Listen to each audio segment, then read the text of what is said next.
من انت سعودی انا سعودی. اچھا وہ انگلش جانتے ہیں؟ شوئے تھوڑی تھوڑی جانتا ہوں. میں نے پھر انگلش میں اس سے بات چیت شروع کی اور ابھی مجھے شوئے مطلب تھوڑی تھوڑی، تو انگریزی اس کی نسبت زیادہ آتی تھی.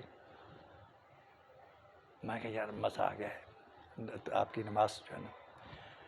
وہ کہیں یہ نا ظاہر ہے، جو آپ نے دیکھا نا یہ ظاہر ہے، اصل بات تو باطن کی ہے. اصل بات تو باطن کی ہے. میں جو دیکھ رہا ہوں، آپ کو دیکھ رہے ہیں، یہ آپ کا ظاہر ہے. میرا باطن کیا ہے، آپ کا باطن کیا ہے، اس کی حقیقت کو رب جانتا ہے. لیکن ہمیں نماز کے ذریعے اپنے آپ دیکھیں کہ نماز میں انسان کا ظاہر کتنا خوبصورت بنتا ہے. آپ نے پاک لباس پہنا ہوا ہے، آپ پاک جگہ پر کھڑے ہیں، آپ کا جسم پاک ہے، آپ نے چہرہ، خاص طور پر چہرے کو آپ جب دھوتے ہیں تو اس کا گرد و غبار اترتا ہے تو اس پر ایک رونق آ جاتی. اندر کی پوزیشن کیا ہے؟ تو ہمیں اپنی اولادوں کی تربیت کرنی ہے نماز کو بیس بنا کر، نماز کو بنیاد بنا کر. بہت باتیں ہیں جو قرآن پاک نے اس حوالے سے کی ہوئی ہیں، احادیث مبارکہ میں ہیں. یہ نماز کی شرائط سے لے کر، آپ سے میں نے کہا تھا کسی گفتگو میں کہ وضو جو ہے نا، وضو کی ایک ظاہری کیفیت ہے اور اہل تصوف کے ہاں ایک اس کی حقیقت ہے. وضو کی ایک حقیقت ہے. یاد ہے کسی کو کیا بتائی تھی حقیقت وضو؟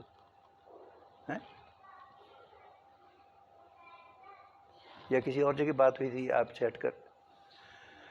وضو کی حقیقت، وہ کہتے ہیں جب ہاتھ دھوتے ہیں نا، ہاتھ دھوتے ہیں، ہاتھ کس لیے دھوئیں کہ ہاتھوں کو پاک کیا ہے.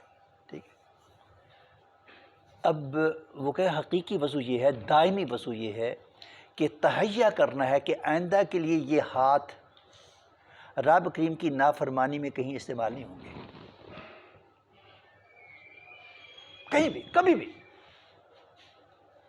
یہ تہیہ کرنا ہے. اور اگر خدا نہ خواستہ کہیں کوئی ایسی بات ہوئی ہے تو توبہ کرنی. التائب من الذنب کمن لا ذنب لہ. آپ نے کلی کی ہے، برش کیا ہے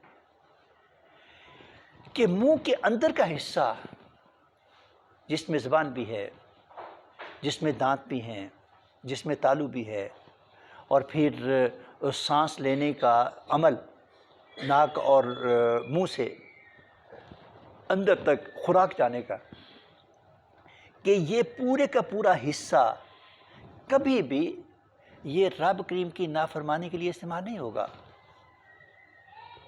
حرام کاری کے لیے استعمال نہیں ہوگا. غلط چیزیں، جن چیزوں کو رب کریم نے حرام قرار دیا ہے، شریعت نے حرام قرار دیا ہے. اور حرام کی دو جہتیں ہیں، ایک وہ ہے جو فی نفس ہی حرام ہے، جیسے شراب حرام ہے، جیسے سور حرام ہے.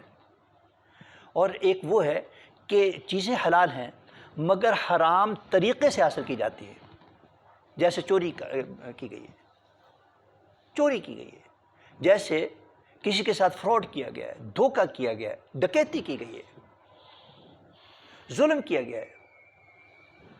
تو کوئی بھی چیز جو حرام ہے، جو رب کریم نے اور شریعت مطہرہ نے جس کو منع کیا ہے، وہ منہ میں نہیں جائے گی. اور زبان سے کوئی غلط بات نہیں کرنی ہے. آقا علیہ الصلوۃ والسلام فرماتے ہیں کہ تم مجھے دو چیزوں کی ضمانت دے دو، میں تمہارے لیے جنت کا ضامن ہوں. آپ اندازہ کریں کہ جس کی ضمانت حضور نبی اکرم صلی اللہ علیہ وسلم قبول فرمائیں. حضور نبی اکرم صلی اللہ علیہ وسلم فرماتے ہیں کہ میں تمہارے لیے جنت کا ضامن ہوں. حضور سے بڑھ کر ضمانت اور کس کی ہوگی؟ دو چیزیں کیا ہیں کہ جو تمہارے دو جبڑوں کے درمیان اور جو تمہاری دو رانوں کے درمیان ہے، کہ ان کا غلط استعمال نہیں ہونا چاہیے.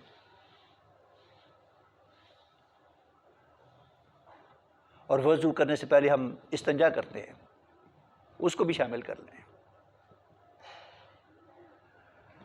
کانوں کا مسح کرنا ہے کہ کانوں میں کوئی چیز غلط نہیں جائے گی، اس میں سنیں گے نہیں. آنکھوں سے کوئی غلط دیکھیں گے نہیں. سر کا مسح کرنا ہے، دماغ، نہ سر پر کوئی غلط چیز رکھیں گے اور نہ دماغ میں غلط خیالات لائیں گے. پاؤں دھونے ہیں کہ یہ کسی غلط کام کے لیے نہیں اٹھیں گے. اور اگر ان اعضاء کو اس حوالے سے کنٹرول کیا جاتا ہے جو وضو میں ہم بار بار دھوتے ہیں، تو پھر صوفیہ کہتے ہیں کہ یہ دائمی وضو ہے، کہ ہمہ وقت ان اعضاء کا کنٹرول ہے، احتیاط ہے کہ ان کو غلط استعمال نہیں ہونا. جب ہم خود کریں اور پھر اپنے بچوں کو بتائیں کہ بیٹے ان چیزوں کو اس طرح، یہ کوئی چھوٹی چیزیں نہیں ہیں، یہ بہت بڑے بڑے انعامات ہیں رب کریم کے، ان کو غلط استعمال میں نہیں لانا ہے، خیال کرنا ہے. تو پھر آپ اندازہ کریں گے کہ یہ نماز جو ہے نا ہمارے لیے، جس کو اللہ تبارک و تعالیٰ نے اپنی قرب کا ذریعہ بتایا ہے. فرمایا قد افلح المؤمنون، قد افلح المؤمنون، یقین کرو کہ ایمان والے کامیاب ہو گئے. اور ہر ایمان والا کامیاب ہے اگر وہ کفر سے اسلام میں داخل ہوا ہے. جو ہی وہ کفر سے اسلام میں داخل ہوا، جو ہی اس نے کلمہ طیبہ پڑھا ہے، نبی رحمۃ صلی اللہ علیہ وسلم فرماتے ہیں کہ اس کی زندگی کے گزشتہ سارے گناہ معاف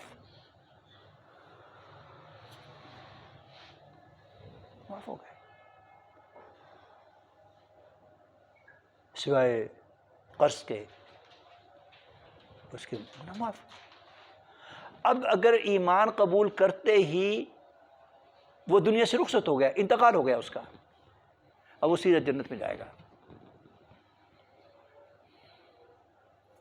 اگر اس کو مہلت عمل ملتی ہے، مہلت عمل ملتی ہے، تو پھر اس پر چیزیں فرض ہوں گی.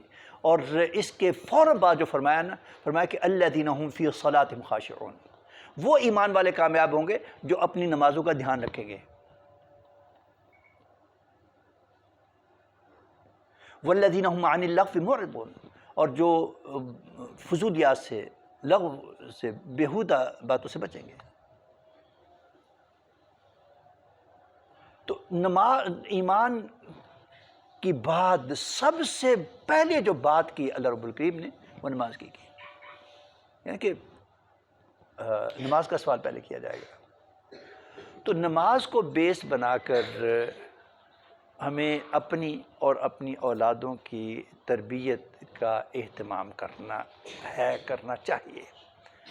آج اسی پر اتفاق کرتے ہیں، مہمان آئے ہوئے ہیں تو کچھ باتیں ہم نے دہرا لی ہیں، شاید کوئی نئی بھی ہو گئی ہو. اگر کسی کا کوئی سوال ہے تو پوچھ لیں، ورنہ پھر اجازت دیں. ہاں جی، جی، ہاں جی. کپڑے چینج کرنے ہیں، کھڑے ہو کر کرنے چاہیے، بیٹھ کر کرنے چاہیے. اصل بات یہ ہے کہ آپ کو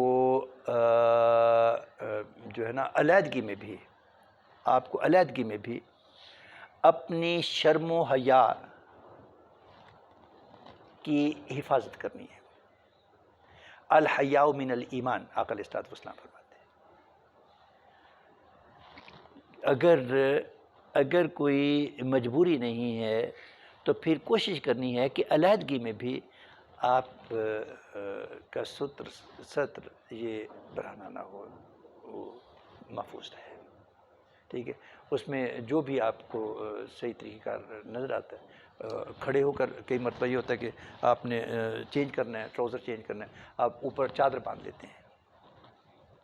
وہ پہلے چادر باندھی، اس کے بعد شلوار اتاری ہے، ٹراؤزر اتارا. تو ایسے ہی باقی چیزیں، تو اس کو احتیاط کرنی چاہیے. احتیاط جو ہے وہ علیحدگی میں بھی ہونی چاہیے، لوگوں کے سامنے تو بہت زیادہ. جی، اور کی بات؟ جی، جی، جی، ہاں جی، جی،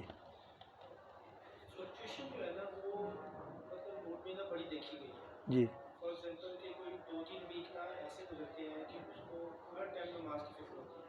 جی،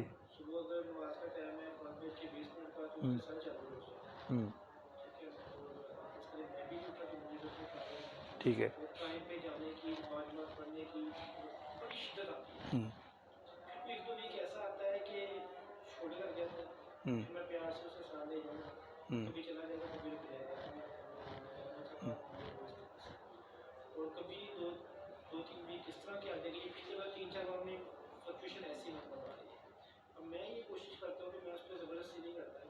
سال کا سفر ہے تو میں اس کو آرام سے جتنا مانتا ہے ٹھیک ہے، جہاں جتنا ماننا اس کو فورسفلی رہنا تو یہ اپنی دل سے اپنی مرضی سے اس میں جذبہ ہو، اس میں شوق ہو، یہ اس کو پتہ یہ کام ضروری ہے،